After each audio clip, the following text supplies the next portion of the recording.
Синдикатот и владата не се договорија околу зголемувањето на платите во јавниот сектор. Од Сојузот на синдикатите на Македонија велат дека за нив е неприфатлива предлог методологијата за раст на платите во јавниот сектор. ССМ ја прати состојбата на се она што деновиве се случува во јавниот сектор. Во одредени институции во кои имаме протести и штрајкови е одраз на системските решенија за зголемување на платите во јавниот сектор.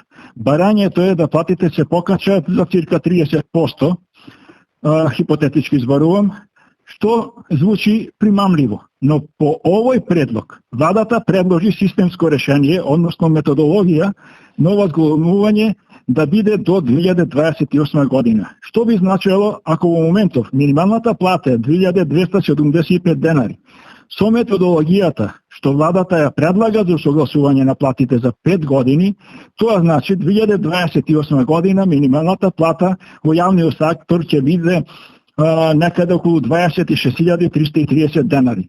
Што за ССМ ова решение не е прифатливо и ќе продолжиме со преговорите се додека не се постигне реално решение за зголемување на платите во јавниот сектор. Во ваквото решение само го зголемија незадоволството кај работниците во јавниот сектор.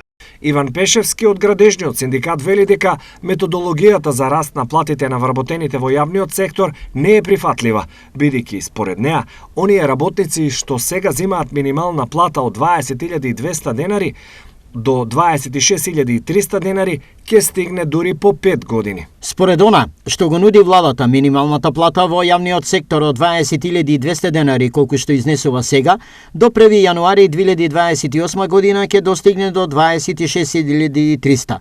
Од друга страна, никој не може да предвиди за инфлацијата и растот на трошоците за живот. Вели Пешевски. Тој вели дека и во приватниот сектор состојбата не е добра и затоа работниците постојано заминуваат надвор од државата за поголеми плати. Освен тоа, незадоволството на работниците е зголемено и поради растот на платите на функционерите за 78%. Од своја страна, синдикатот не гледа спас од кризата со увоз на работна сила. Апелираат државата да не ги олеснува условите за увоз на работници, туку заедно со социјалните партнери да креира политики за зачувување на домашната работна сила и за да обезбеди достоинствени услови и плати.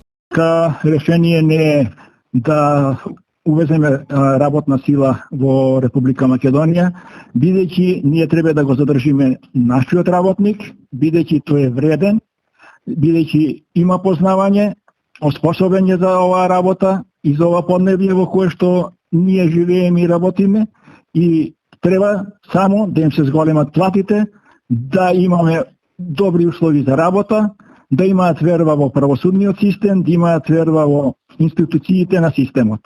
Така да, мислам дека, еве и последно што беше, гледам дека веќе Стопанската комора размислува како нас. На кој начин и како да ја задржат работната сила, домашната зборувам, бидејќи таа е квалитетна и има свој познавања во секој сектор за работење.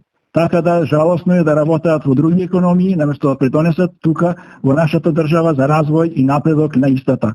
А со тоа да овдека збројот на вработени и жители се зголеми. Од друга страна, министерот за финансии Фатмир Бесими потенцира дека донесувањето на законот за плати е долг процес со кој ќе се заокружи донесувањето на општиот колективен договор кој ја содржи методологијата за раст на платите на вработените во јавниот сектор. Тоа е голема реформа што не може да се изврши во текот на една година и треба да има транзицијски период, истакна Бесими.